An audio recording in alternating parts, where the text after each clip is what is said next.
at around 2:30 p.m. today, the North Koreans fired about 200 or even a larger number of artillery attacks on Yeonpyeong Island, and about 50 or more rounds directly hit the villages on that particular island, and many houses are now on fire.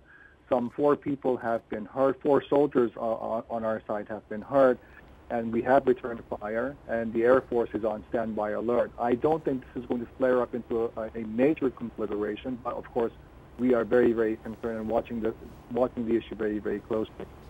What is the fear here that this could perhaps escalate beyond what we're seeing now and hearing?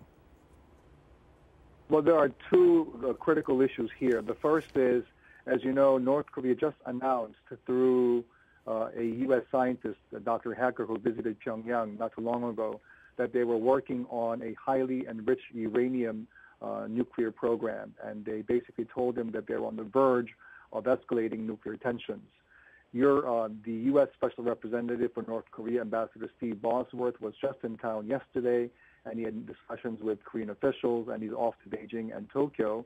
And I think this really is one major, I guess, strategy on the part of North Korea to bolster the ante as they go into further discussions with all of the parties concerned. So they're upping the ante, pushing the envelope in the hopes that somehow we will then kowtow to North Korean demands and come back to the negotiating table.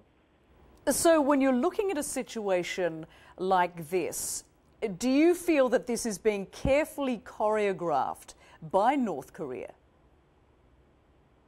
Absolutely. If you look at the sinking of the South Korean corvette on March 26th this year when 46 sailors died, none of this would have happened unless it received the absolute top, decision from Mr. Kim Jong-il or others at the apex of North Korea's leadership. As you know, he is transferring power to his 3rd son, 27-year-old Kim Jong-un.